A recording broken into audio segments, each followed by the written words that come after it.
नमस्कार। शाम के ठीक 6:30 बज चुके हैं। आप देख रहे हैं आपका अपना favourite show mister chief minister और मैं हूं आपके साथ प्रीति चौहान। आज इस शो में हम आपको बताएंगे कि क्या कुछ चल रहा है आपके राज्य के मुख्यमंत्री के यहाँ और क्या कुछ आपके राज्य के मुख्यमंत्री आपके लिए कर रहे हैं, और साथ ही हम आपको इस शो के माध्यम से बताते हैं आपके राज्य में तमाम नई पॉलिसीज़ के बारे में, और साथ ही आपके आसपास के राज्यों में वहाँ के मुख्यमंत्री क्या कुछ कर रहे हैं वो भी हम आपको बताते हैं। आपके राज्य के मुख्यमंत्री ने आज दिन भर क्या किया उसकी जानकारी हम आपको देते हैं।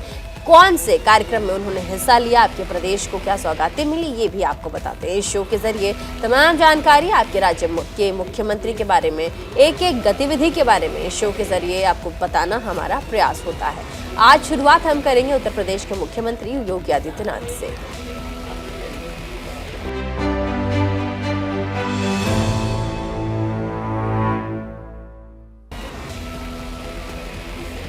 उत्तर प्रदेश के मुख्यमंत्री योगी आदित्यनाथ ने लखनऊ में अपने सरकारी आवास पर वन विभाग की तरफ से आयोजित कार्यक्रम में शिरकत की। इस कार्यक्रम में CSR फंड की तरफ से वन विभाग को तकरीबन 250 बाइक और 35 स्कूटी मिली है, जिनको मुख्यमंत्री योगी आदित्यनाथ ने हरी झंडी दिखाकर रवाना किया। इस दौरान मुख्यमंत्री ने जलोत्सव माह का भी शुभारंभ किया और कहा कि जलवायु परिवर्तन के दुष्परिणाम से न सिर्फ इंसान बल्कि पूरी जीव और सृष्टि को बचाना आज की सबसे बड़ी जरूरत है। इस दौरान मुख्यमंत्री योगी ने वृक्षारोपण जन आंदोलन 2022 की काफी टेबल बुक का विमोचन भी किया और साथ ही कहा कि वन विभाग के कर्मचारियों पर बड़ी जिम्मेदारी है। पूरी दुनिया आज इस बात के लिए परेशान है कि पृथ्वी का क्या होगा, क्योंकि दुनिया भर में पर्यावरण परिवर्तन देखने को मिल रहा है। ऐसे दौर में पर्यावरण संरक्षण को लीड करना सबसे बड़ी जरूरत है। कार्यक्रम से पहले मुख्यमंत्री योगी ने 26वीं अखिल भारतीय वन खेलकूद प्रतियोगिता में प्रतिभाग करने और पदक प्राप्त करने वाले खिलाड़ियों से संवाद किया। राष्ट्रीय प्रतियोगिता में यूपी के वन विभाग की टीम को 12 स्वर्ण, 18 रजत, 13 कांस्य पदक मिला। वहीं मुख्यमंत्री ने सभी खिलाड़ियों को बधाई भी दी। वन्य संपदा को और वन्य जीवों की सुरक्षा के लिए आज यहां पर CSR फंड से हीरो मोटरकॉर्प के द्वारा 250 मोटरसाइकिल और 35 स्कूटी वन विभाग को प्रदान की जा रही हैं, जिनका कुछ ही देर में फ्लैग ऑफ होगा। वास्तव में पहली बार देख रहा हूं कि वन विभाग को लोग CSR की निधि का उपयोग वन विभाग कर पा रहा है। हर एक विभाग के पास पैसा है और हमारा तो प्रयास होना चाहिए कि अगर किसी स्तर पर कोई पर्यावरण को क्षति पहुंचा रहा, हम हर वर्ष 35 करोड़ 30 करोड़ वृक्षारोपण कर रहे हैं, लेकिन पर्यावरण को जो लोग नुकसान पहुंचाते हैं, जिनके कारण पहुंच रहा है, उनकी CSR की निधि का उपयोग हम लोग नहीं कर पाते। उनकी CSR को हम लोग पर्यावरण संरक्षण में भी उपयोग कर सकें, वन संपदा को और वन्य जीवों की सुरक्षा में भी हम उनका उपयोग कर सकें। ये प्रयास मुझे लगता है पहली बार हुआ होगा जब इतनी बड़ी संख्या में यानी 250 मोटरसाइकिल और 35 स्कूटी आज वन विभाग को यहां पर हीरो मोटरकॉर्प के द्वारा उपलब्ध कराई जा रही है। पिछले 6 वर्ष के अंदर उत्तर प्रदेश के अंदर 100 करोड़ से अधिक वृक्षारोपण का कार्यक्रम संपन्न हुआ है। उत्तर प्रदेश का फॉरेस्ट कवरेज बढ़ा है। उत्तर प्रदेश के वनों में वन्य जीवों की संख्या भी बढ़ी है। जो जंगल अनवरत काटे जा रहे थे उनमें उनको नियंत्रित किया गया है। अवैध खनन को प्रतिबंधित किया गया है और हर स्तर पर न केवल वन संपदा को बल्कि वन्य जीवों की सुरक्षा के लिए भी पुख्ता कदम उठाए गए हैं। अनेक कार्यक्रम हुए हैं। टाइगर रिजर्व के रूप में नई साइट बन रही हैं, वेटलैंड घोषित हो रहे हैं, और भी अन्य तमाम कार्यक्रम इस अवसर पर उपलब्ध कराए गए हैं और इनका बेहतर उपयोग वन विभाग करेगा, इसमें कोई संदेह नहीं। अभी कुछ देर पहले उत्तर प्रदेश वन विभाग की उस टीम के साथ मेरा संवाद था जिन्होंने 26वीं अखिल भारतीय वन खेलकूद प्रतियोगिता में उत्तर प्रदेश का प्रतिनिधित्व करके उत्तर प्रदेश के लिए 12 स्वर्ण पदक, 18 रजत पदक और 13 कांस्य पदक जीत करके उत्तर प्रदेश के सम्मान को बढ़ाने का कार्य किया। मैं सबसे पहले वन विभाग के इन सभी अधिकारी और कर्मचारियों का और वन विभाग के उन सभी कार्मिकों का जिन्होंने इस अखिल भारतीय वन खेलकूद प्रतियोगिता में भाग लेकर के उसमें प्रतिभाग किया, मेडल जीता और मेडल जीतने के बाद उत्तर प्रदेश को एक नेतृत्व इस अखिल भारतीय प्रतियोगिता में दिया है, मैं उन सबका हृदय से अभिनंदन करते हुए उन्हें सबको मैं बधाई देता हूं। राज्य शासन की ओर से उन सबका अभिनंदन भी करता हूं। मुझे बहुत अच्छा लगा कि अलग अलग खेलकूद की प्रतियोगिता में बिना भेदभाव के वहां पर वन विभाग के क्लास 1 अधिकारी से लेकर के और 4th क्लास के एम्प्लॉइज ने भी भाग लेकर के इस पूरी प्रतियोगिता को गौरवान्वित किया है। वास्तव में खेल के पीछे का भाव भी यही होता है, जहां हम सब प्रकार के भेदभावों को दूर करके हार जीत की चिंता के बगैर एक स्वस्थ प्रतिस्पर्धा को आगे बढ़ा करके समाज के सामने एक प्रेरणा प्रदान करते हैं और वन विभाग के लोग विभिन्न खेलकूद की प्रतियोगिताओं में भागीदार बन सके। यह हो सकता है कुछ लोगों के लिए एक सपना हो, लेकिन यह हकीकत भी देखने को मिली है और मैं विश्वास करूंगा कि अभी तो 43 मेडल उत्तर प्रदेश को प्राप्त हुए हैं।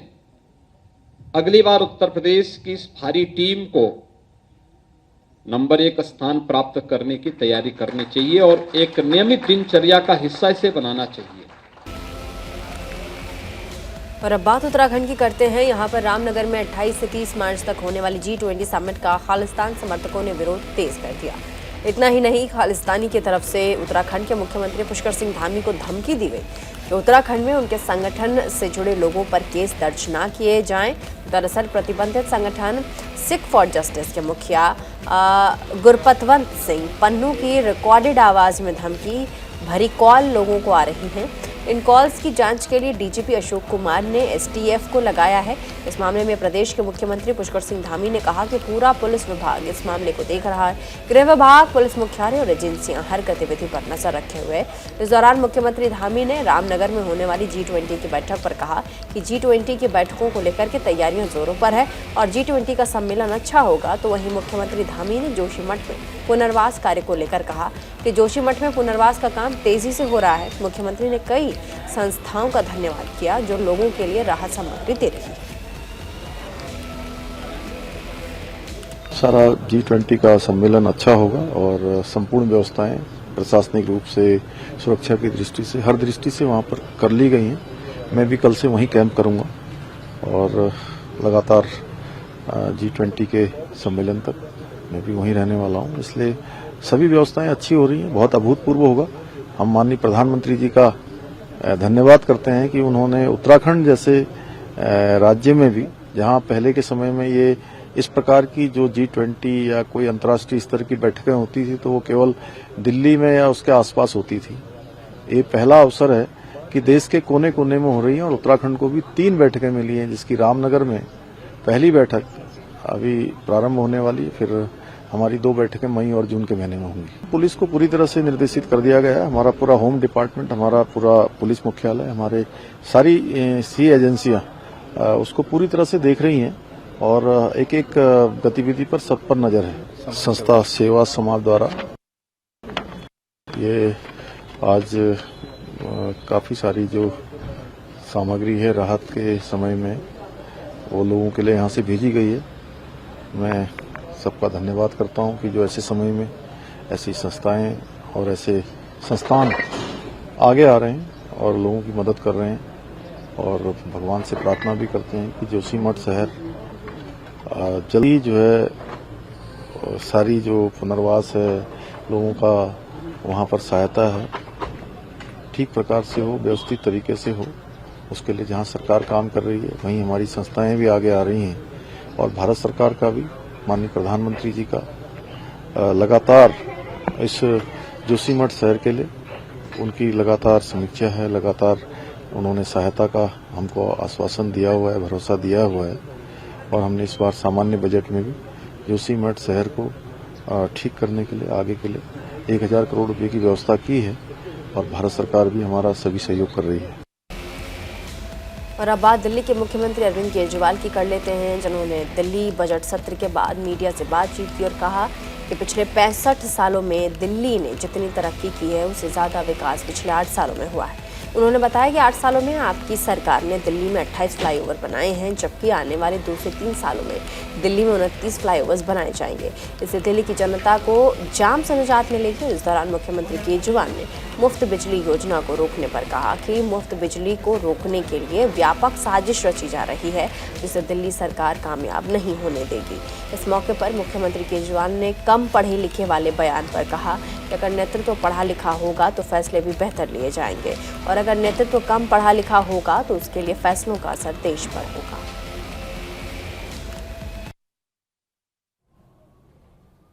पिछले 8 साल में हमने 28 फ्लाईओवर बनाए। अगले 2-3 साल के अंदर हम 29 फ्लाईओवर और बनाने जा रहे हैं। पिछले 8 साल के अंदर जितने बड़े स्तर के ऊपर दिल्ली में कच्ची कॉलोनियों में पानी की पाइपलाइन डाली गई, 5000 किलोमीटर से ज़्यादा बड़ी पानी की पाइपलाइन डाली गई, जो कि मैं समझता हूँ गिनीज बुक ऑफ रिकॉर्ड में आना चाहिए। किसी शहर के अंदर इतने बड़े स्तर के ऊपर पानी की पाइपलाइन डाली गई। जितने बड़े स्तर के ऊपर कच्ची कॉलोनियों में पानी और सीवर की पाइपलाइन डाली गई। पहले दिल्ली में सीवर को ट्रीट करने की जितनी क्षमता थी उससे डबल क्षमता पिछले 8 साल के अंदर हमने क्रिएट की है। चाहे बिजली हो, चाहे पानी हो, चाहे सीवर हो, चाहे सड़कें हो, पिछले 8 साल में उससे ज़्यादा काम किया गया जो 65 साल में किया गया। इस साल का जो बजट पेश किया गया है वो एक तरह से इंफ्रास्ट्रक्चर को बहुत ज़बरदस्त पुश देने के लिए किया गया है। दिल्ली में हमने शिक्षा और स्वास्थ्य के क्षेत्र में जो काम किया वो तो सबको पता है, लेकिन इंफ्रास्ट्रक्चर दिल्ली को नेक्स्ट लेवल पे ले जाने के लिए, दिल्ली को दुनिया के चुनिंदा शहरों में गिनती करवाने के लिए जो काम किए गए, और अगले 2 साल के अंदर दिल्ली को जहां हम ले जाना चाह रहे हैं और ले जाएंगे, वो अपने आप में ऐतिहासिक है। इस साल 21,000 करोड़ रुपए दिल्ली के इंफ्रास्ट्रक्चर पुश के लिए लगाए गए हैं, और मैं समझता हूं कि अगले 2-3 साल के अंदर आप दिल्ली को दुनिया के चुनिंदा शहरों से कंपेयर कर पाएंगे। दिल्ली देश के लिए एक बहुत गौरव का स्थान। अगर आप जितने भी बीजेपी रूल्ड स्टेट्स देखें, किसी भी बीजेपी रूल्ड स्टेट के अंदर वो कोई भी फैसिलिटी जनता को फ्री में प्रोवाइड नहीं करते। खासकर बिजली तो उन्होंने किसी भी स्टेट के अंदर फ्री में नहीं दे रखी। उसके बावजूद उन सारी सरकारों का बजट घाटे में चलता है। दिल्ली में हमने लोगों को फ्री बिजली दी है, और केवल फ्री बिजली नहीं, 24 घंटे बिजली दी है। 24 घंटे बिजली दी है, और मेरे को याद है 2014 में 6000 मेगावाट अगर लोड हो जाता था गर्मी के दिनों में तो सारी बिजली लोड शेडिंग होती थी, ट्रांसफार्मर जल जाते थे, तारे जल जाती थी। हमने दिल्ली के सारे बिजली के इंफ्रास्ट्रक्चर को ठीक किया। आज दिल्ली के अंदर 24 घंटे बिजली आती है। 7500 से ज़्यादा, 7600, 7700 भी अगर लोड हो जाए तो कोई कुछ नहीं चलता। तो एक तरफ हमने सारे इंफ्रास्ट्रक्चर को ठीक किया, 24 घंटे बिजली दी और लोगों को फ्री बिजली दी। ये इनको बीजेपी के लोगों को बहुत ज़्यादा चुभ रहा है। तो ये किसी भी हालत में बिजली की सब्सिडी रोकना चाहते हैं। तरह तरह के षड्यंत्र किए जा रहे हैं बिजली की सब्सिडी को रोकने के लिए, लेकिन जब तक मैं जिंदा हूं, जब तक मैं हूं, मैं दिल्ली के लोगों को यकीन दिलाना चाहता हूं कि किसी भी हालत में बिजली की सब्सिडी को हम नहीं रोकने देंगे। नेतृत्व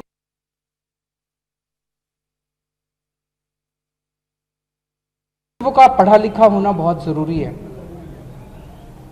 प्रधानमंत्री जी से जब एक इंटरव्यू में पूछा गया और फिर उन्होंने अपने 2 मैंने भाषण भी देखे, कई बार वो कह चुके हैं कि मैं केवल स्कूल तक गया हूँ, मैं केवल हाई स्कूल तक गया हूँ, मैंने कॉलेज की पढ़ाई नहीं की, मैं कभी कॉलेज नहीं गया। आज एडमिनिस्ट्रेशन इतना ज़्यादा कॉम्प्लिकेटेड हो चुका है कि अगर आप कम पढ़े लिखे हैं या पढ़े लिखे नहीं हैं तो आपके लिए सरकार चलाना बहुत मुश्किल हो जाता है।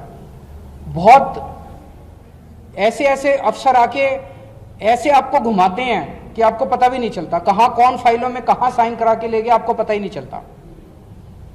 जैसे नोटबंदी का निर्णय हुआ, सारे देश ने उसका खामियाजा भुगता, कितने बड़े स्तर के ऊपर रोजगार चले गए, दुकानें बंद हो गई, लोगों के घर खराब हो गए, कितने लोगों की मौत हो गई।